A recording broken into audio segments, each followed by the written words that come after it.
Hello student, welcome back to my channel Computer Shagufi. My name is Shagufi Anjum. Today we will learn about scopes in Python. So let's begin. Firstly, student mark the attendance, like करो, share करो अपने friends को session, और जिन्होंने subscribe नहीं किया है वो सब्सक्राइब करें हमारे चैनल को, क्योंकि यहाँ पे नोट्स भी आपको फ्री ऑफ कॉस्ट प्रोवाइड किए जाते हैं। सो आप सभी से रिक्वेस्ट है कि आप सब्सक्राइब कर लो हमारे चैनल को, लाइक करके जाया करो, शेयर कर दिया करो अपने फ्रेंड्स के साथ। पाइथन यहाँ पे आपको सिखाई जा रही है with notes. So let's begin. So आज का जो हमारा आउटलेट है वो कुछ इस तरह से है, जैसे कि आप देख सकते हैं, object oriented versus procedure oriented, Python OOPs concept, class and object, self parameter, init method, Python constructors and type of constructor, class and instance variable. So let's begin. So what is object oriented and procedure oriented language? So firstly हम समझते हैं what is procedure oriented language. तो procedure oriented language, अगर हम बात करें C की, तो आपने C लैंग्वेज पढ़ी है, ठीक है। बहुत सारे बच्चे हैं जो यहाँ पे देख रहे हैं, उन्होंने C लैंग्वेज पढ़ी है। तो सी लैंग्वेज कैसी लैंग्वेज थी? सी लैंग्वेज एक स्ट्रक्चर्ड बेस्ड लैंग्वेज थी, जिसको हम क्या बोल सकते हैं, जिसको हम ये भी बोल सकते हैं कि वो प्रोसीजर बेस्ड लैंग्वेज थी। यहाँ पे एक सीक्वेंस फॉलो होता था और उसी सीक्वेंस के हिसाब से हम अपने कोड को लिखते थे, प्रोसीजर के हिसाब से अपने कोड को लिखते थे। जैसे कि मेन फंक्शन पहले, ठीक, उसके अंदर हम अपने कोड को लिखते थे। यहाँ पे हमने डेटा टाइप्स को डिक्लेयर किया, प्रिंट एफ, स्कैन एफ, जो कुछ भी लिखना था वो हम एक प्रोसीजर वाइज, एक स्टेप बाय स्टेप वर्किंग करके लिखते थे, ठीक है। चलिए, तो अभी यहाँ पे ऊप्स की जरूरत क्यों पड़ी? तो अगर हम समझें कि ऑब्जेक्ट ओरिएंटेड क्यों आया, तो सबसे पहले हमें ये समझना होगा कि what is the drawback of procedure oriented programming language. तो देखिए इसके ड्रॉबैक्स क्या रहे। सबसे पहला जो ड्रॉबैक है, ये स्टेप बाय स्टेप है और एक प्रोसीजर वाइज चलता है। फॉर एग्जाम्पल, अगर मान लीजिए हम एक रोबोट बना रहे हैं जो कि प्रोसीजर ओरिएंटेड लैंग्वेज है, तो देखिए कैसे चलेगा ये। तो एक रोबोट अगर आप बना रहे हो, मान लो ये जो रोबोट है ये पिज्जा जो है वो बनाता है, ठीक है, ये पिज्जा मेक करता है। तो ये जो रोबोट है, अगर हम पिज्जा बना रहे हैं तो यहाँ पे अगर हम प्रोसीजर वाइज दे रहे हैं, तो देखिए कैसे करेंगे इसमें काम। सबसे पहले हम कहेंगे इससे कि डो लगा दो, तो इसने डो तैयार कर दिया, ठीक। अब जब डो हो गया तो हम क्या कह रहे हैं कि आप इसको चपाती में कन्वर्ट करो, एंड देन यहाँ पे सॉस लगा दो, एंड फिर यहाँ पे कुछ टॉपिंग्स रख दो आप। तो कुछ इस तरह से आप पिज्जा मेक करवाओगे इससे, ठीक है। और मान लीजिए अगर कोई आपके पास एक पर्सन आता है, वो कह रहा है कि आप पिज्जा बनाओ बट एक्स्ट्रा टॉपिंग या बट एक्स्ट्रा सॉस, क्या ये पॉसिबल है? क्या ये पॉसिबल है प्रोसीजर ओरिएंटेड लैंग्वेज में? देखिए हमने इसको क्या बताया कि आप सबसे पहले डो को तैयार करिए, ठीक है, एंड देन उसको क्या करना है, आप चपाती में कन्वर्ट करिए, एंड जब चपाती बन जाएगी तो आप उसमें सॉस लगा दीजिए। सॉस लगाने के बाद क्या बोला हमने, टॉपिंग रखिए, एंड देन चीज डाल दीजिए। यही तो हमने इसको बताया। लेकिन अब कोई एक कस्टमर आता है, कहता है मुझे एक्स्ट्रा टॉपिंग चाहिए, तो क्या ये कर पाएगा? सबसे पहले इसने डो तैयार किया, चपाती, सॉस, टॉपिंग एंड चीज, ये बार बार यही प्रोसीजर जो है फॉलो करता जाएगा, लेकिन कभी भी ये एक्स्ट्रा टॉपिंग नहीं डाल के देगा आपको, ठीक। तो इसीलिए यहाँ पे ये ड्रॉबैक यहाँ पे मिला, और इस ड्रॉबैक को कवर किसने किया? ऑब्जेक्ट ओरिएंटेड प्रोग्रामिंग लैंग्वेज ने। यहाँ पे क्या हुआ कि बाय यूजिंग ऑब्जेक्ट कॉलिंग हम टॉपिंग को दोबारा कॉल कर सकते हैं। मतलब देखिए हम डो जो है उसका एक ऑब्जेक्ट बना ले, चपाती का एक ऑब्जेक्ट बना ले, सॉस का एक ऑब्जेक्ट बना ले, टॉपिंग का एक ऑब्जेक्ट बना ले, एंड चीज का एक ऑब्जेक्ट बना ले। सबके अलग अलग हमने ऑब्जेक्ट बना दिए। अब अगर हमें एक्स्ट्रा टॉपिंग की जरूरत होगी तो क्या करेंगे, इस वाले ऑब्जेक्ट को दोबारा कॉल कर देंगे। समझ में आ रही है बात? तो ऑब्जेक्ट ओरिएंटेड प्रोग्रामिंग लैंग्वेज जो है वो रियल वर्ल्ड में काम करने के लिए आया, कि कस्टमर अगर आपसे कह रहा है कि आप एक्स्ट्रा टॉपिंग डाल के दीजिए मुझे, तो वो ये कर पा रहा है। तो रियल वर्ल्ड में वर्क करने के लिए हम किस पे जाते हैं? ऑब्जेक्ट ओरिएंटेड प्रोग्रामिंग लैंग्वेज पे। चलिए इसका जो ब्रीफ है हम समझते हैं, और यहाँ पे हम समझते हैं कि what is the difference between object oriented and procedure oriented. हाँ देखिए, object oriented programming language is the problem solving approach. ये क्या है? एक प्रॉब्लम सॉल्विंग अप्रोच है used when computational is done by using object. और ये किस तरह से आप यूज कर सकते हो? Where computational is done by objects. जैसे कि अभी हमने आपको बताया कि हर एक का हम क्या करेंगे? ऑब्जेक्ट बना देंगे, और किसी भी ऑब्जेक्ट को हम दो बार 3 बार 4 बार कॉल कर सकते हैं। ठीक है, तो प्रोसीजर में क्या हो रहा था? Used a list of instructions do computational step by step. देखिए यहाँ पे इसने बताया कि मैं स्टेप बाय स्टेप वर्क कर रहा हूँ। ठीक है, तो ये स्टेप बाय स्टेप मतलब प्रोसीजर को फॉलो कर रहा है, और अगर स्टेप बाय स्टेप कर रहा है तो ये एक स्टेप बैक नहीं जा सकता, एक स्टेप फॉरवर्ड नहीं जा सकता। जैसा ये चल रहा है बिल्कुल वैसे ही ये क्या करेगा? टॉप टू बॉटम फॉलो करेगा। समझ में आ रही है बात? It's make the development and maintenance easier. और ये जो ऑब्जेक्ट ओरिएंटेड है ये डेवलपमेंट और मेंटेनेंस को इजियर बनाता है। और यहाँ पे ऐसा पॉसिबल नहीं है, it is not easy to maintain the codes when the projects become lengthy. अगर प्रोजेक्ट जो है हमारा लेंदी है तो यहाँ पे हम कोड को आसानी से मैनेज नहीं कर सकते हैं। तो ये ड्रॉबैक है हमारा प्रोसीजर ओरिएंटेड का, इसीलिए ऑब्जेक्ट ओरिएंटेड पे आए। और ऑब्जेक्ट ओरिएंटेड में सबसे बड़ा फायदा ये है कि हम रियल वर्ल्ड एंटिटी पे काम कर पा रहे हैं, सो रियल वर्ल्ड प्रॉब्लम को सॉल्व कर पा रहे हैं। It does not simulate the real world. अब यहाँ पे देखिए ये रियल वर्ल्ड को नहीं सिमुलेट कर पा रहा है। It's work on step by step instructions divides into small parts call function. और ये स्टेप बाय स्टेप में इंस्ट्रक्शंस को फॉलो करता है और डिवाइड किसमें करता है? स्मॉल पार्ट्स में, जिसको हम बोल सकते हैं कि फंक्शंस। ठीक है, यहाँ पे देखिए आपको डेटा हाइडिंग का भी कॉन्सेप्ट मिला। It's provide data hidings so it's more secure than procedure oriented. अब देखिए यहाँ पे प्रोसीजर में क्या है कि कोई ऐसा कॉन्सेप्ट नहीं है कि डेटा को आप बाइंड कर पाओ या डेटा को हाइड कर पाओ। तो अगर आप डेटा को हाइड नहीं कर पा रहे हो तो जितना भी डेटा है वो हमारा क्या है? वो ओपनली अवेलेबल है सबके लिए। ठीक है, तो यहाँ पे जो डेटा है वो सिक्योर नहीं है, लेकिन यहाँ पे अगर हमने डेटा को हाइड कर दिया तो ये डेटा क्या है? हमारा सिक्योर बन जाता है। और हम ऑब्जेक्ट ओरिएंटेड प्रोग्रामिंग लैंग्वेज कहाँ कहाँ यूज कर पा रहे हैं? C++ में, जावा में, डॉटनेट में, पाइथन जो कि आप पढ़ रहे हो, C#। तो यहाँ पे आप देख सकते हो कि ऑब्जेक्ट ओरिएंटेड प्रोग्रामिंग लैंग्वेज जो है उसका कॉन्सेप्ट यूज किया जाता है।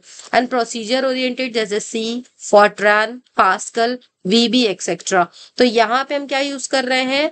यहाँ पे देखिए आप सभी ने सी पढ़ी हुई है, आप सभी ने सी पढ़ी हुई है, आप सभी जानते हैं कि जो सी है हमारी वो कैसी लैंग्वेज है? वो प्रोसीजर ओरिएंटेड लैंग्वेज है, जहाँ पे हमें स्टेप बाय स्टेप वर्किंग करनी होती है। ठीक है, तो ऑब्जेक्ट ओरिएंटेड हम रियल वर्ल्ड प्रॉब्लम को सॉल्व कर पा रहे हैं, डेटा को सिक्योर रख पा रहे हैं। इसके बहुत सारे कॉन्सेप्ट हैं जिनको हम पढ़ेंगे ना अभी, तो और आपको अच्छे से समझ में आएगा। चलिए नेक्स्ट टॉपिक पे मूव करते हैं। अब देखिए यहाँ पे ऊप्स कॉन्सेप्ट क्या है? तो ऊप्स कॉन्सेप्ट क्या है यहाँ पे ये समझते हैं। Oops is a way of organizing code that used object and classes. Oops क्या है? एक वे है, एक तरीका है जहां पे हम ऑर्गेनाइज करते हैं अपने कोड को, ऑब्जेक्ट और क्लासेस को, जो कि रिप्रेजेंट करता है रियल वर्ल्ड एंटिटी को एंड उसके बिहेवियर को। Object oriented programming objects has attributes things that has specific data. देखिए ऑब्जेक्ट्स जो हैं जिसके पास एट्रीब्यूट्स है जो कि हमारे स्पेसिफिक डेटा को रखता है, can perform certain action using method. और वो परफॉर्म करते हैं सर्टेन एक्शन को यूजिंग मेथड। ठीक है, मेथड के जरिए। तो यहाँ पे आप समझिए, देखिए अभी हम केवल थ्योरी पे फोकस कर रहे हैं, अभी थोड़ा सा वेट करिए, हम प्रोग्राम की तरफ भी मूव करेंगे, लेकिन पहले आपको कॉन्सेप्ट समझाना बहुत जरूरी है। तो उस पे आप फोकस करिए और उसको अच्छे से समझिए पहले। ठीक है, और स्टूडेंट से रिक्वेस्ट है कि लाइक कर दो, सेशन को शेयर कर दो अपने फ्रेंड्स के साथ। चलिए अभी हम इसको और अच्छे से समझते हैं। देखिए क्लास इन पाइथन, तो क्लास क्या है पाइथन के अंदर? Object in Python, polymorphism in Python, encapsulation, inheritance, data abstraction, ये सब के सब कॉन्सेप्ट हैं। तो देखिए क्लास से पहले हम चलते हैं ऑब्जेक्ट की तरफ। ठीक है, तो ऑब्जेक्ट क्या है? देखिए ऑब्जेक्ट जो है यहाँ पे हम कह सकते हैं आपके पास आसपास जितनी भी चीजें हैं वो सब ऑब्जेक्ट है। ठीक है, हम लैपटॉप से पढ़ा रहे हैं तो ये लैपटॉप क्या है, एक ऑब्जेक्ट है। माइक को यूज कर रहे हैं तो माइक क्या है, एक ऑब्जेक्ट है। पेन को यूज कर रहे हैं लिखने के लिए, ये क्या है, ऑब्जेक्ट है। तो आसपास आपके जितनी भी एंटिटीज हैं वो सब क्या है, ऑब्जेक्ट है। तो क्या हम ऑब्जेक्ट को ये बोल सकते हैं रियल लाइफ एंटिटी। और देखिए रियल लाइफ एंटिटी है ये, और ये फिजिकली एग्जिस्ट करते हैं। ठीक है, तो हम ये भी बोल सकते हैं कि ये फिजिकल एंटिटी है। ठीक, तो ऑब्जेक्ट क्या है, ऑब्जेक्ट एक रियल लाइफ एंटिटी है और ऑब्जेक्ट एक फिजिकल एंटिटी है। अब क्लास की तरफ मूव करते हैं। क्लास क्या है, क्लास जो है एक ब्लूप्रिंट है।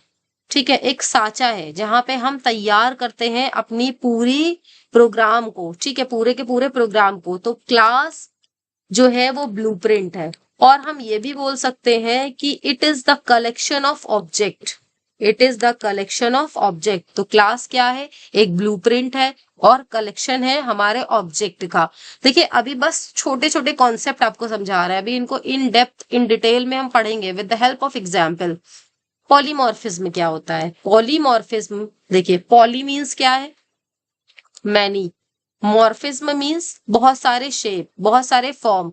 तो poly means many, morphism means which has the ability to perform more than one task.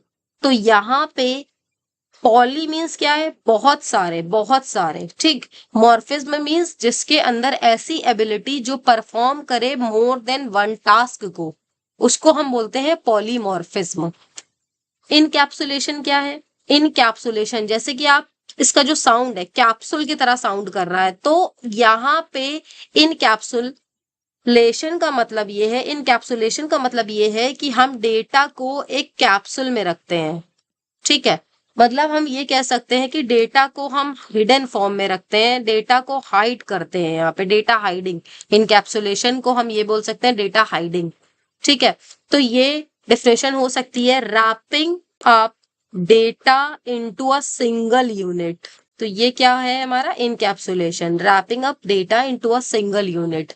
And inheritance क्या है, इनहेरिटेंस का मतलब ये है, देखिए इनहेरिटेंस, इनहेरिटेंस का मतलब देखिए इनहेरिट करना। इनहेरिट मतलब कि हमने किसी की प्रॉपर्टी को अपने अंदर इनहेरिट किया, लिया। ठीक है, जैसे कि अगर हम रियल लाइफ से आपको रिलेट करके बताएं तो आपने भी किसी ना किसी की प्रॉपर्टी अपने अंदर इनहेरिट कर रखी है। बेस्ट एग्जांपल इसका ये होगा कि अपने पेरेंट्स की प्रॉपर्टी हमने अपने अंदर इनहेरिटेंस कर रखी है। ठीक है, मतलब जो चाइल्ड है वो पेरेंट्स की प्रॉपर्टी को एक्वायर करता है अपने अंदर, उसको कहते हैं इनहेरिटेंस। तो अगर हम पेरेंट्स की प्रॉपर्टी को इनहेरिट कर रहे हैं अपने अंदर, तो कहीं ना कहीं इसको हम ये बोल सकते हैं रीयूजेबिलिटी।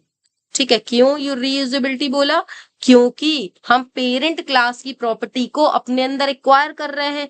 तो जो पेरेंट क्लास की प्रॉपर्टी है वो भी हमारे अंदर आ गई, तो हमने क्या करा, उसको रीयूज किया। समझ में आ रही है बात। तो रीयूजेबिलिटी का मतलब यहाँ पे इनहेरिटेंस होता है। ठीक है, तो इनहेरिटेंस क्या होता है, पेरेंट क्लास की प्रॉपर्टी को हम इनहेरिट करते हैं चाइल्ड क्लास के अंदर। तो child class inherit the property of parent class which is known as inheritance. Data abstraction देखिए, डेटा अब्स्ट्रैक्शन और इनकैप्सुलेशन बहुत ही सिमिलर है। इसमें आप कंफ्यूज मत होना, क्योंकि देखिए यहाँ पे डेटा को हाइड करने के लिए इनकैप्सुलेशन का यूज होता है, लेकिन ये भी हाइडिंग का ही काम करता है। ये भी किसका काम करता है, हाइडिंग का काम करता है, लेकिन ये इम्प्लीमेंटेशन को हाइड करता है। ठीक है, ये किसको हाइड करता है, इम्प्लीमेंटेशन को हाइड करता है। तो अननेसेसरी डिटेल्स, अननेसेसरी जो इम्प्लीमेंटेशंस होते हैं उनको यहाँ पे ये हाइड कर देता है। जैसे फॉर एग्जाम्पल हम अगर टीवी रिमोट की बात करें तो यहाँ पे रिमोट जो है उसके अंदर अगर हम प्लस साइन देखें तो वो क्या करता है, वॉल्यूम को इंक्रीज करता है, वो वॉल्यूम को इंक्रीज करता है। इसके पीछे की फंक्शनैलिटी क्या है ये आपको नहीं पता, तो ये क्या है, इसके पीछे की जो फंक्शनैलिटी है उसको हाइड किया गया। इसी को ही बोलते हैं डेटा अब्स्ट्रैक्शन। ओके, तो होप आपको ये पूरे कॉन्सेप्ट समझ में आए होंगे। चलिए अब हम इसको इन डेप्थ बहुत अच्छे से एक एक एग्जाम्पल के साथ समझते हैं। So what is class, class is a user defined class. Class क्या है, क्लास एक यूजर डिफाइंड डेटा टाइप है that's contain both the data itself, और ये क्या करता है, कंटेन करता है both data itself and the methods that may be use to manipulate it, और इसके अंदर मेथड्स होते हैं जिनको हम यूज करते हैं, मैनिपुलेट करते हैं। In sense class serve as a template to create an object, they provide the characteristics and operations that the objects will employ. Suppose a class is a prototype of a building. अब देखिए एक example से आपको समझाने की कोशिश करते हैं कि क्लास क्या है। क्लास क्या है, एक प्रोटोटाइप है बिल्डिंग का। अब building contain all the details, building क्या है, सारी की सारी डिटेल्स को अपने अंदर कंटेन करती, जैसे कि फ्लोर हो गया, रूम हो गया, डोर हो गया, विंडो हो गया। We can make as many buildings so we want based on this detail, hence the details can be seen as class. आप डिटेल देख सकते हैं क्लास के अंदर। We can create many object of this class, और इसके अंदर आप बहुत सारे ऑब्जेक्ट को देख सकते हैं क्लास के अंदर। तो class is a collection of object भी बोला जाता है। तो ये सब हमारे क्या है, ये सब ऑब्जेक्ट है, और इन ऑब्जेक्ट को कलेक्ट करके हमारी क्लास रखती है। तो class is an object of, class is the collection of object. Okay, और इसको हम प्रोटोटाइप भी बोलते हैं। इसके कई सारे आप यहाँ पे देख सकते हैं नाम है। प्रोटोटाइप, इसको क्या ब्लूप्रिंट भी बोला जाता है, टेम्पलेट भी बोला जाता है। तो क्लास हमारी टेम्पलेट कहलाती है, प्रोटोटाइप कहलाती है, ब्लूप्रिंट कहलाती है, कलेक्शन ऑफ ऑब्जेक्ट कहलाती है। तो कई सारे इसके नाम है, ठीक है, blueprint, template, prototype, collection of object. Now देखिए यहाँ पे लिखा भी हुआ है, class is a collection of object, class are blueprint for creating object. A class define a set of attribute, class क्या डिफाइन करती है, set of attributes and methods that can created object instances can have, और जो कि क्या create करती है, method को, ऑब्जेक्ट के इंस्टेंसेस को। तो ये सारी चीजें हैं जो क्लास के अंदर आती है। Class can be defined as a collection of object, it is a logical entity. देखिए इसको लॉजिकल एंटिटी क्यों बोला गया ये भी समझिए। लॉजिकल एंटिटी इसलिए बोला गया है क्योंकि देखिए मेथड्स है, मेथड्स के अंदर आप क्या लिखते हो, सारे के सारे लॉजिक्स ही तो लिखते हो। मेथड्स को हम फंक्शन भी बोलते हैं, लेकिन आप यहाँ मेथड बोलो तो ज्यादा बेहतर है। तो मेथड के अंदर हम सारी जितनी भी लॉजिकल चीजें होती हैं वो लिखते हैं, तो इसलिए आप इस तरह से इसको याद रख सकते हो। It is a logical entity that have some specific attributes and methods, जिसके पास कुछ स्पेसिफिक एट्रीब्यूट्स और मेथड्स होते हैं। For example, if you have an employee class, if you have an employee class that it should contain an attributes and methods। तो यहाँ पे आप देख सकते हैं कि मान लीजिए आपके पास एक एम्प्लॉय नाम की क्लास है, इसके अंदर आप क्या रख रहे हो, इसके अंदर एट्रीब्यूट्स होंगे, मेथड्स होंगे। और जैसे एट्रीब्यूट्स मेथड्स क्या हो सकते हैं, जैसे इसकी email ID, name, age, salary, यही सारी चीजें। तो ये आप किसके अंदर रख रहे हो, क्लास है एक हमारी एम्प्लॉय नाम की, उसके अंदर आप ये सारी चीजें रख रहे हो। ठीक है, अब देखिए syntax, class, class name, statement 1 statement n तक। ठीक है, तो देखिए सिंटैक्स क्या है, जैसे कि आपने सबसे पहले क्लास लिखा, फिर क्लास का नेम, तो यहाँ पे क्लास का नेम क्या था, एम्प्लॉय, तो आप इसकी जगह क्या लिख सकते थे, एम्प्लॉय। ठीक है, एंड देन यहाँ पे आप सारा जितना भी आपको लिखना है स्टेटमेंट्स वो आप लिख सकते हो। तो क्लास के अंदर कुछ इस तरह से ये कोलन लगा हुआ है, आप देख सकते हो यहाँ कोलन लगा, और कोलन जब लगा होता है तो जो इंडेंटेशन है वो यहाँ से ना स्टार्ट होके कहाँ से स्टार्ट होता है, इसके अंदर से। तो क्लास के अंदर देखिए ये सारा जो स्टेटमेंट 1 स्टेटमेंट n लिखा है वो सारी चीजें। अब कुछ आपको पॉइंट्स भी याद रखने हैं। Classes are create by keyword class, तो क्लास को आप कैसे क्रिएट करोगे, by keyword class. Attributes are the variables, attributes क्या है, एक वेरिएबल है, बिलोंग्स टू अ क्लास, जो कि बिलोंग करेंगे हमारी क्लास से, जो कि बिलोंग करेंगे हमारी क्लास से।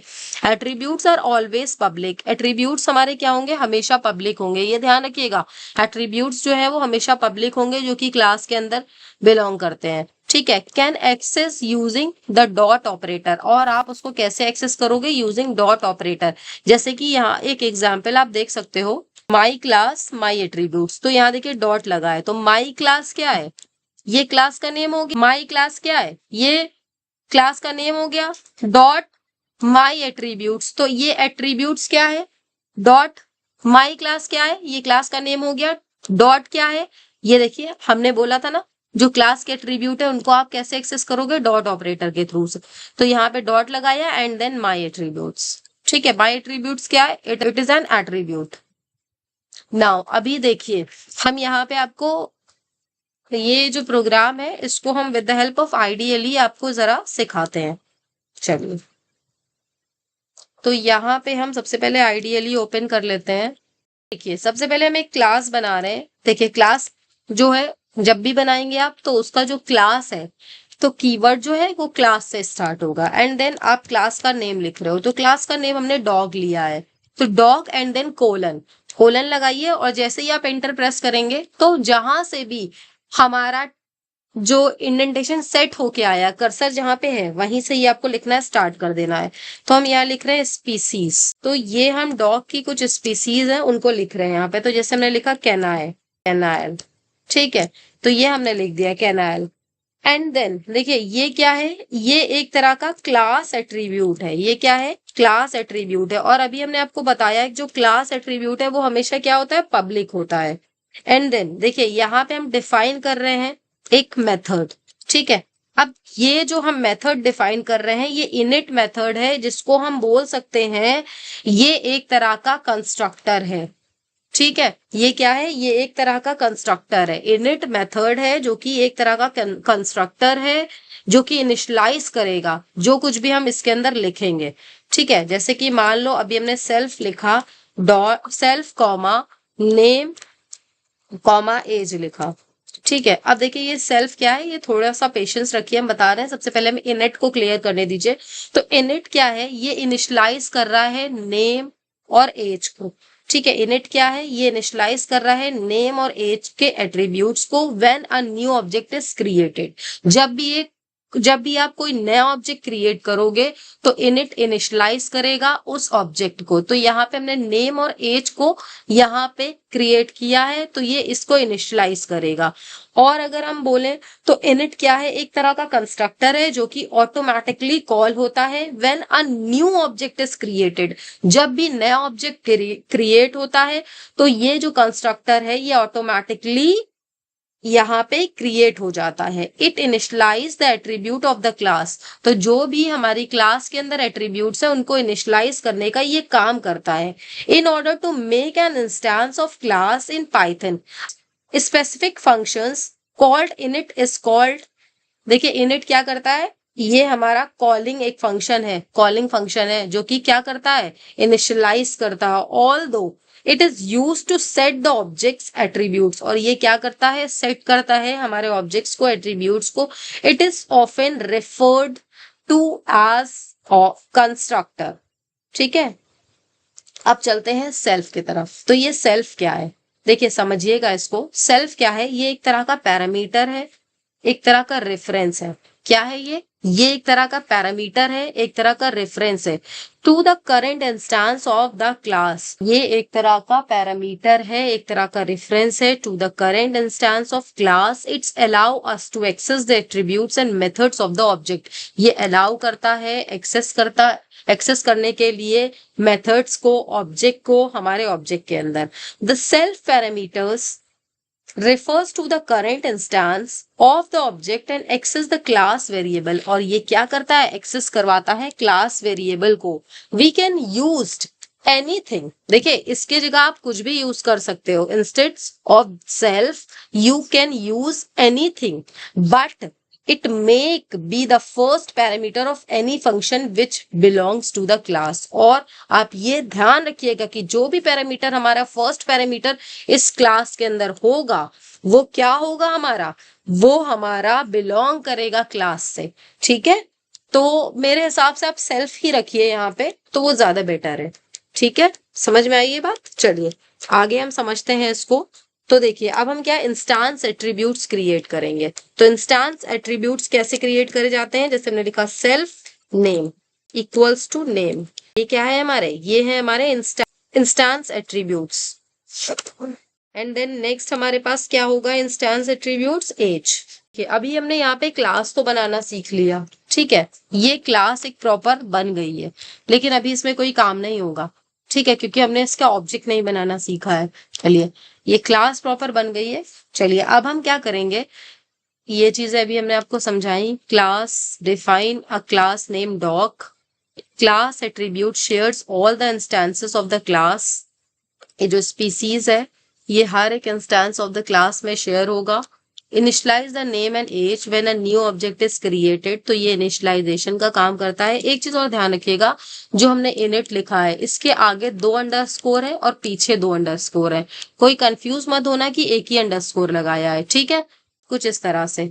सेल्फ पैरामीटर अभी हमने आपको बताया। सेल्फ पैरामीटर क्या है, एक रेफरेंस है करंट इंस्टेंसेस का of the class. It's allow us to create the attributes. क्या करता है, एट्रीब्यूट्स को क्रिएट करता है, मेथड्स ऑफ द ऑब्जेक्ट को। The self parameter refers to the current instance of the class, access the current variable, access the class variable. तो ये क्या करता है, एक्सेस करता है क्लास वेरिएबल को। We can use anything instead of self, but it must be the first parameter of any functions will belong to the class। और आप ध्यान रखिएगा हमेशा कि any functions which belongs to the class, ठीक है, मतलब फर्स्ट पैरामीटर जो है वो हमारे फंक्शन का बिलोंग करेगा क्लास से। ठीक है, सेल्फ की जगह आप कोई भी नाम रख सकते हो, लेकिन मेरे हिसाब से आप सेल्फ ही रखो नाम, ठीक है। कुछ इस तरह से ये भी हमने करा। अभी ये जो है हमारा ये जो ऑब्जेक्ट कैसे बनता है, तो ये अभी हम थोड़ा सा पेशेंस रखिए, हम बताते हैं। इनिट अभी हमने आपको एक्सप्लेन किया। इनिट क्या है, इनिट एक तरह का कंस्ट्रक्टर है जो कि ऑटोमेटिकली कॉल होता है, न्यू ऑब्जेक्ट को क्रिएट करता है, इनिशियलाइज करता है एट्रीब्यूट्स को, and order to make an instance of class in Python has a specific function in its calls, although it is used to set off the object attributes and refers to an as a constructor। कि यहाँ पे भी लिखा हुआ है एक special method है जो कि इनिशियलाइज करता है, जहां पे हम देख सकते हैं कि self dot name self dot age instance attributes हैं जो कि इनिशियलाइज करे गए हैं कंस्ट्रक्टर के थ्रू। अब हम आ जाते हैं ऑब्जेक्ट की तरफ। तो ऑब्जेक्ट क्या है, ऑब्जेक्ट एक इंस्टेंस है हमारी क्लास का जो कि रिप्रेजेंट करता है implementations of the class and holds its own data, अपना खुद का डेटा रखता है और स्पेसिफिक इम्प्लीमेंटेशन को रिप्रेजेंट करता है जो कि क्लास का है। ठीक है, ऑब्जेक्ट क्या है, एक एंटिटी है जिसको हम ये भी बोल सकते हैं real life entity. States and behaviour that has, देखिए एक एंटिटी है जिसके पास अपना खुद का स्टेट है, खुद का बिहेवियर है। It's may be real words object, ठीक है, और वो हमारे रियल वर्ल्ड ऑब्जेक्ट भी हो सकते हैं। For example mouse, keyboard, chair, table, pen etcetera. अब देखिए ये क्या कंसिस्ट करके अपने अंदर रखता है, तो यहाँ पे आप देख सकते हैं state it represent by the attributes and reflects the property of an object. State क्या करता है, ये रिप्रेजेंट करता है एट्रीब्यूट्स को एंड रिफ्लेक्ट करता है प्रॉपर्टीज को, हमारे ऑब्जेक्ट को। तो आपको ये ध्यान रखना है, state represent the attributes. Behaviour क्या रिप्रेजेंट करते हैं, मेथड को रिप्रेजेंट करते हैं हमारे ऑब्जेक्ट को, और रिफ्लेक्ट करते हैं हमारे ऑब्जेक्ट को टू अनदर ऑब्जेक्ट्स के अंदर। आइडेंटिटी क्या है, आइडेंटिटी यूनिकनेस बताती है। आइडेंटिटी क्या है, यूनिकनेस बताती है। Enables one object to interact with another object, जिसके माध्यम से हम एक ऑब्जेक्ट से दूसरे ऑब्जेक्ट में इंटरैक्ट करेंगे। जैसे अगर हम बात करें, हम स्टूडेंट्स हैं, ठीक है, तो स्टूडेंट्स की आइडेंटिटी क्या होती है, रोल नंबर, ठीक है, तो रोल नंबर हमारी यूनिकनेस बताती है। ठीक है, तो ये हमारी आइडेंटिटी है। बिहेवियर क्या है, हमारे मेथड्स को बताते हैं। ठीक है, स्टेट्स क्या है, हमारे एट्रीब्यूट्स को बताते हैं ना। अब देखिए हमें ऑब्जेक्ट्स को क्रिएट करना आना चाहिए। तो देखिए ऑब्जेक्ट को आप कैसे क्रिएट करोगे ये समझते हैं। यहाँ पे आ जाते हैं। सबसे पहले देखिए ऑब्जेक्ट को जब आप इनिशियलाइज करोगे या जब भी क्रिएट करोगे तो ध्यान रखिएगा कि जहां से आपने क्लास को स्टार्ट किया है बिल्कुल आप चले जाइए वहीं पे ही। कर्सर देखिए हमारा यहाँ ब्लिंक कर रहा है, ठीक है, बिल्कुल यहाँ पे। तो यहाँ आप लिख दोगे ऑब्जेक्ट। तो हमने जैसे ऑब्जेक्ट का जो नाम है OBJ लिखा है इक्वल्स टू, अब यहाँ पे क्लास का नाम क्या है वो आप पास करिए। अब एक बात ध्यान रखिए, क्लास के अंदर आपने कितने पैरामीटर्स दिए हैं, यहाँ देखिए कितने पैरामीटर्स यहाँ पे दिए हैं, नेम और एज, सेल्फ को नहीं काउंट करते हैं। ठीक है, तो यहाँ पे आप क्या लिख दोगे, यहाँ पे आप लिखोगे जैसे हमने लिखा इसमें नेम बर्डी एंड एज लिखा 3। ठीक है, तो कुछ इस तरह से आपने इसको इनिशियलाइज कर दिया। एंड देन हम प्रिंट करवाते हैं देखिए प्रिंट कैसे करवाएंगे, obj.name, तो ये क्या होगा, नेम को प्रिंट करके दे देगा। चलिए करके देखते हैं इसको कि हमने ये पैरामीटर्स पास कर दिए थे। ठीक है, देखिए बॉडी आ गया, तो यहाँ पे देखिए बॉडी आ गया। अगर आपको एज अगर यहाँ पे देखनी है तो आप क्या करोगे, obj, देखिए जो भी हमारा ऑब्जेक्ट का नाम है उस नाम से आप कॉल कर रहे हो, ठीक है, उस नेम से आप कॉल कर रहे हो यहाँ पे, तो डॉट एज, देखिए यहाँ पे इसकी एज आ जाएगी, आ गई। और देखिए अगर आपको स्पीसीज भी प्रिंट करवाना है तो आप क्या करोगे, फिर से obj.species, देखिए कैनाइल भी आ गया। तो इस तरह से आप बाय यूजिंग ऑब्जेक्ट आप यहाँ पे हर एक क्लास के इंस्टेंस को एक्सेस कर सकते हो। ठीक है, अब देखिए यहाँ पे अगर हम बात करें नेम दोबारा आपको कॉल करना है तो क्या कर सकते हो, जैसे टॉपिंग वाली बात करी थी हमने, तो टॉपिंग वाली अगर हमने बात करी थी तो नेम जो है दोबारा कॉल होना चाहिए इस तरह से। अगर हम ऑब्जेक्ट ओरिएंटेड पे काम कर रहे हैं तो देखिए आप नेम दोबारा कॉल हो रहा है। ठीक, तो ये होप आपको ये चीज समझ में आई हो। नाउ देखिए यहाँ पे ये सारा एक्सप्लेनेशन लिखा हुआ है कि डॉग 1 क्या कर रहा है, instance attributes name dog 1 object को कॉल कर रहा है। ठीक है, मतलब उसके इंस्टेंस एट्रीब्यूट को एक्सेस कर रहा है। Access the class attributes of species, तो यहाँ पे ये क्लास एट्रीब्यूट्स को एक्सेस कर रहा है। ठीक है, और यहाँ पे हम क्या कर रहे थे, creates an objects of the class within the name body and age. Now moving to next topic which is constructor. देखिए कंस्ट्रक्टर अभी हमने थोड़ा सा पढ़ा, इनिट फंक्शन जो था वो हमारा कंस्ट्रक्टर ही था। ये क्या होते हैं, ये एक स्पेशल टाइप ऑफ मेथड होते हैं which is use to initialize the instance member of the class, जिसको यूज किया जाता है, इनिशियलाइज किया जाता है instance member of the class के लिए। द C++ और Java the constructors have the same name. देखिए चाहे वो C++ हो या जावा हो, कंस्ट्रक्टर का नेम जो होता है वो सेम होता है, but in treat constructors differently in Python. It is use to create an object. ठीक है, तो आप इसको यूज कर सकते हो ऑब्जेक्ट को क्रिएट करके। देखिए यहाँ पे दो तरह के कंस्ट्रक्टर होते हैं, पैरामीटराइज, नॉन पैरामीटराइज, और डिफॉल्ट कंस्ट्रक्टर भी होता है हमारा। ठीक है, तो देखिए creating the constructors in Python, तो आपने अभी यहाँ पे इनिट को यूज किया है, तो the methods init simulate the constructors of the class. This methods is called when the class is initiated. तो ये मेथड कब कॉल होता है, जब क्लास को हम इनिशिएट करते हैं। It's except the self keywords the first argument which allow access the attributes और मेथड्स ऑफ द क्लास। तो ये जो सेल्फ कीवर्ड है ये क्या करता है, ये अलाउ करता है, एक्सेस करता है एट्रीब्यूट्स को और मेथड को, जो कि देखिए जो फर्स्ट आर्गुमेंट है वो क्या करता है, एक्सेस करता है हमारे एट्रीब्यूट्स को और मेथड्स को। We can pass any number of argument, we can pass any number of arguments at the time of creating the object. आप कितने नंबर ऑफ एलिमेंट को पास कर सकते हो eight the time of creating of object depending upon the init definition. ठीक है, ये सब क्या है हमारा, डिपेंड करता है इनिट डेफिनेशंस पे, तो आप कितने नंबर ऑफ ऑब्जेक्ट्स को उसके अंदर पास कर सकते हो। It is mostly use for initialising the class attributes. Every class must have constructor, her class के पास एक कंस्ट्रक्टर होगा, even if it is simply rely on the default constructor. अगर नहीं है तो आप समझ सकते हैं कि जो डिफॉल्ट कंस्ट्रक्टर है वो उसके पास है ऑलरेडी। ठीक है, नाउ अब देखिए अभी तक के हमने यही तो पढ़ा। यहाँ पे देखिए सेल्फ नेम एज लिखा है, यहाँ पे हमने आईडी पढ़ा। ठीक है, तो यहाँ पे देखिए इन्होंने इस तरह से इंस्टेंस एट्रीब्यूट्स क्रिएट करे हैं, फिर एक डिस्प्ले मेथड क्रिएट किया है, और फिर यहाँ पे हमने डिस्प्ले मेथड को बनाया है, और फिर हमने यहाँ पे क्या करा है, चलिए इसको हम आपको एक्सप्लेन कर देते हैं with the help of IDLE। बढ़ा देते हैं। तो सबसे पहले हमने एक क्लास बनाया, क्लास का नाम हम एम्प्लॉय रख रहे हैं EMP। ठीक है, एंड देन देखिए यहाँ पे हमने डेफ कीवर्ड लिखा, और यहाँ पे इनिट मेथड, 2 बार आपको अंडरस्कोर लगाना है, एंड देन इनिट, फिर 2 बार अंडरस्कोर, एंड देन यहाँ पे आप सेल्फ लिखोगे, और सेल्फ के बाद आप कितने भी पैरामीटर्स को पास कर सकते हो। अभी हम फिलहाल के लिए आप 2 ही पैरामीटर पास कर रहे हैं। यहाँ पे देखिए self dot ID equals to ID, self dot name equals to name. तो ये हमने इंस्टेंस एट्रीब्यूट्स को क्रिएट कर लिया है। और फिर देखिए अब हम इसके अंदर डेफ एक और एक्सप्लेन कर रहे हैं, जिसके अंदर हम डिस्प्ले मेथड बना रहे हैं। ठीक है, तो यहाँ पे हम डिफाइन कर रहे हैं डिस्प्ले मेथड को। तो इसके अंदर अभी तक के देखिए, अभी हमने जो प्रीवियस प्रोग्राम सीखा था वहां पे हम प्रिंट करवा रहे थे, जब हम ऑब्जेक्ट को डिक्लेयर कर रहे थे उसके बाद print self dot name, self dot ID, तो कुछ इस तरह से हम प्रिंट करवा रहे थे एज को लेके।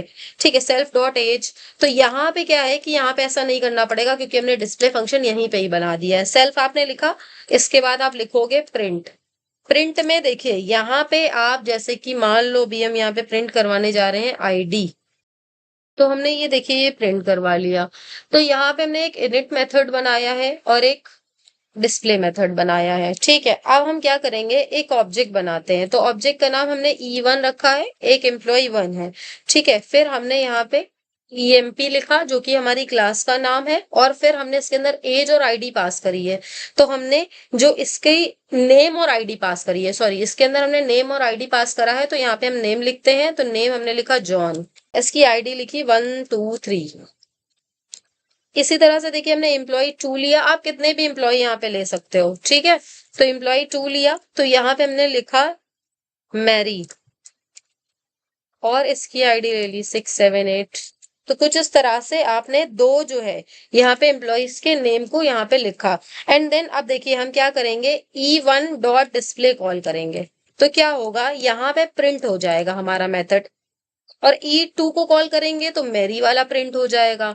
तो इस तरह से देखिए हमने दो ऑब्जेक्ट बनाए और दोनों को प्रिंट करवाया by using display method. What happen, अच्छा एम्प्लॉय जो है उसका हमने ई कैपिटल लिया है, तो यहाँ पे थोड़ा सा चेंजमेंट। एंड देन देखिए कुछ इस तरह से हमारे पास आ रहा है। आईडी को हमने इस लिख दिया है, ओके ओके, यहाँ पे ID, now ID 1 2 3 name John, ID 6 7 8 name मेरी। तो आप देख सकते हो यहाँ पे हमने क्या करा है, कंस्ट्रक्टर की हेल्प से किया। अभी आपको हमने ये प्रीवियस स्लाइड में भी हमने बताया था। तो ये था हमारा जो कि कंस्ट्रक्टर को आप यूज कर रहे हो। यहाँ पे ये जो कंस्ट्रक्टर है ये पैरामीटराइज कंस्ट्रक्टर है। ठीक है, अब यहाँ पे देखिए काउंटिंग द नेम ऑफ, यहाँ पे देखिए counting the name of object of a class है। The constructor is called automatically when we create the object of class. अभी हमने आपको बताया कि जो कंस्ट्रक्टर है वो ऑटोमेटिकली कॉल हो जाता है जैसे ही आप ऑब्जेक्ट की क्लास को क्रिएट करते हो। तो देखिए यहाँ पे क्या है, यहाँ पे हमने एक कंस्ट्रक्टर बनाया है जो कि नॉन पैरामीटराइज कंस्ट्रक्टर है। ठीक है, तो देखिए यहाँ पे सेल्फ केवल डिक्लेयर है, इसके अंदर और कोई पैरामीटर नहीं दिए गए। तो ये क्या है, नॉन पैरामीटराइज कंस्ट्रक्टर है। और ये कर क्या रहा है, ये काम बेसिकली कर रहा है कि जितने भी हमने स्टूडेंट्स के ऑब्जेक्ट बनाए उसको काउंट करके ये दे रहा है मुझे। ठीक है, तो ये हमारा क्या कंस्ट्रक्टर कहलाता है, पैरामीटराइज कंस्ट्रक्टर भी कहलाता है। तो एक बार हम इसको भी देख लेते हैं। तो यहाँ पे हमने स्टूडेंट के नाम से जो है क्लास बनाई है, और फिर हमने काउंट लगाया है। तो सी से हमने यहाँ पे काउंट ले लिया है, और हम डेफ कर रहे हैं, इनिट मेथड लगा रहे हैं यहाँ पे। और ये जो है हमने सेल्फ लिखा है, यहाँ पे सेल्फ लिखा यानी कि हमने यहाँ पे एक भी पैरामीटर को नहीं पास किया है। और फिर हमने स्टू सेल्फ लगाया, फिर इसके बाद हमने यहाँ लिखा है stu dot c equals to stu dot c plus 1। तो ये क्या है, देखिए स्टू डॉट सी, तो स्टू के अंदर सी के अंदर अभी क्या है, 0 है, और प्लस 1 कब करेगा, जब भी हमारे पास एक नया ऑब्जेक्ट क्रिएट होगा। तो देखिए अब हमने जैसे कि ऑब्जेक्ट बनाया S1 इक्वल्स टू S2। ठीक है, तो एक ऑब्जेक्ट बना लिया, फिर इसी तरह से दूसरा ऑब्जेक्ट बनाया, तो दो ऑब्जेक्ट क्रिएट हो गए। तो यहाँ पे क्या होगा कि ये एक बार कॉल हुआ, ये एक बार कॉल हुआ, तो ये यहाँ गया, यहाँ जाने के बाद ये भी 0 है, तो इसने इनिट फंक्शन के अंदर आना है, और आके ये क्या करेगा, स्टू डॉट सी प्लस 1 करेगा, तो एक हो जाएगा। फिर दोबारा से जब ये कॉल करेगा ये फिर से यहाँ पे आएगा, और फिर ये डेफ में जाएगा, फिर ये 2 हो जाएगा। तो कुछ इस तरह से ये जो है काउंट के फंक्शन की तरह वर्क करेगा। नाउ अभी हम इसको प्रिंट करके आपको दिखाते हैं, द नंबर ऑफ स्टूडेंट, और हमने यहाँ पे लगा दिया है count function stu dot count. तो ये देखिए ये काउंट जो है कर देगा। तो यहाँ पे हमने काउंट फंक्शन लगाया तो ये काउंट करके दे देगा। ओके, कॉमा फॉरगेट हो गया है, तो यहाँ पे हम कॉमा लगा देते हैं। हाँ, तो यहाँ पे हमने क्या लिखा था, सी लिखा था, तो यहाँ पे हम stu डॉट सी लिखेंगे। तो क्या होगा, stu डॉट सी जो है ये मेथड को कॉल करेंगे। तो ये मेथड कितने बार आया, देखिए एक बार ये कॉल किया, एक बार दोबारा ये कॉल किया, तो ये कितने नंबर ऑफ काउंट्स करेगा, 2। तो यहाँ पे देख सकते हैं the number of student is 2, तो ये लिख के आ रहा है। तो ये हमारा क्या था, ये हमारा नॉन पैरामीटराइज कंस्ट्रक्टर था।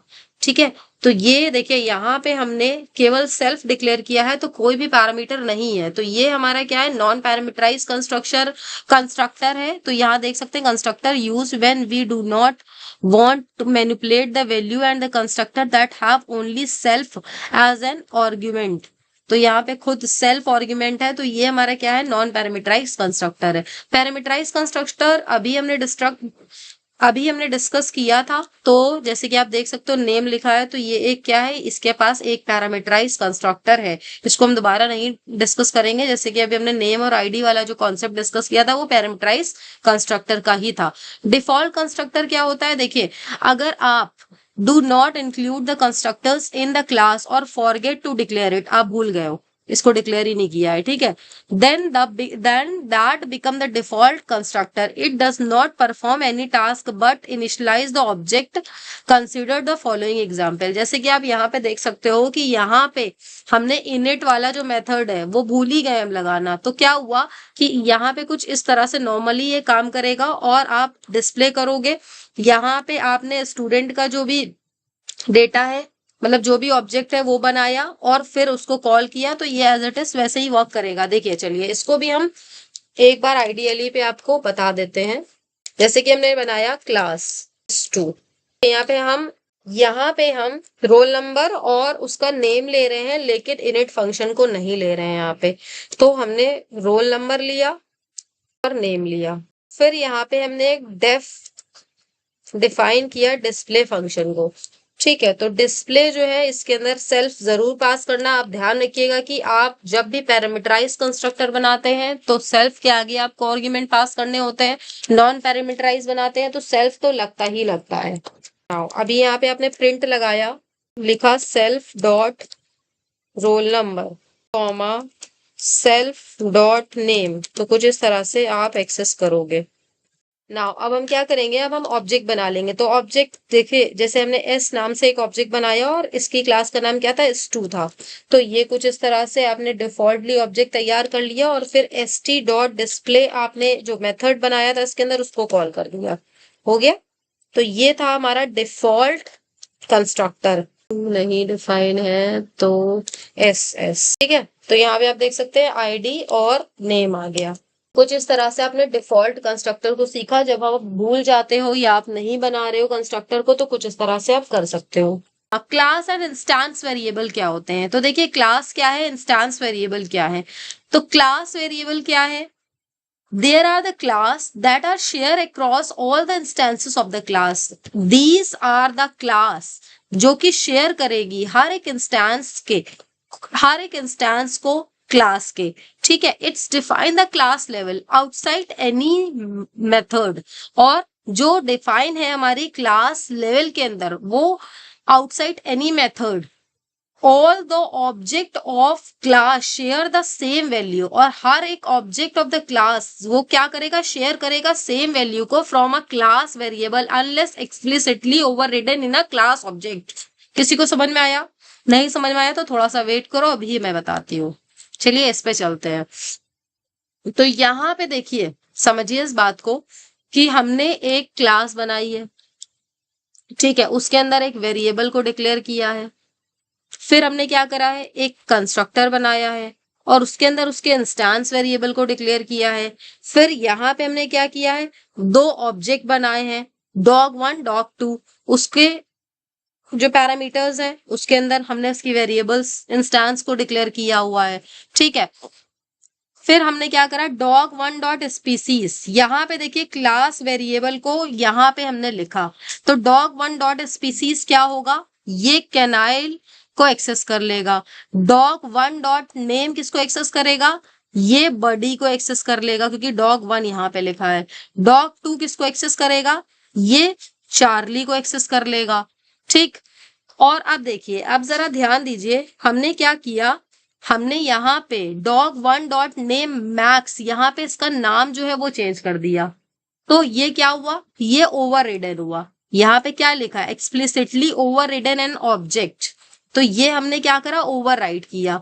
फिर प्रिंट dog1 डॉट नेम, अब क्या प्रिंट होगा, जो अपडेट होगा, तो यहाँ पे मैक्स प्रिंट हो जाएगा। करके देखिएगा, ये वाला मैं बता नहीं रही हूँ, मतलब मैं यहाँ पे एक्सप्लेन कर देती हूँ, आप करके देखिएगा, वीडियो बहुत लेंदी चला जा रहा है, सो इसलिए हम इसको यहीं पे ही एक्सप्लेन करके वीडियो को वाइंड अप करेंगे।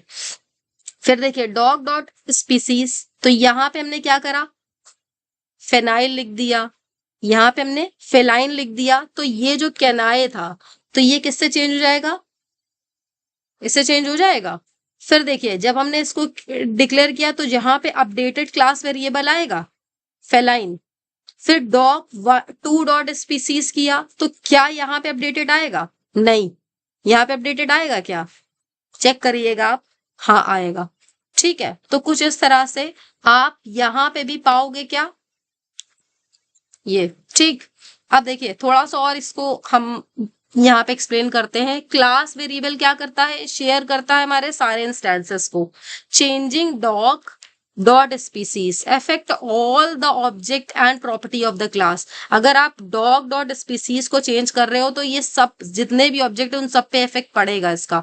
नेम और age define in the init methods unique of each instances. तो देखिए यहाँ पे हम क्या आपको बार बार बता रहे हैं कि अगर आप इनिट मेथड के अंदर डिफाइन करते हो नेम और एज को, तो ये यूनिक हो जाएंगे ईच इंस्टेंस के लिए। तो dog1 जब आपने यहाँ पे लिखा नेम, तो dog1 को आपने अपडेट किया था, तो dog2 में कोई चेंजमेंट नहीं आया था, तो ये और ये एक अलग अलग ट्रीट हो रहे हैं, क्योंकि इनका जो इंस्टेंस है वो यूनिक हो गए बाय यूजिंग इनिट मेथड। समझ में आई बात। एक्सेस वेरिएबल्स क्या है, class variable can be access via the class name. तो आप किस तरह से एक्सेस कर सकते हो वेरिएबल को, एक क्लास नेम की मदद से आप एक्सेस कर सकते हो और ऑब्जेक्ट की मदद से एक्सेस कर सकते हो।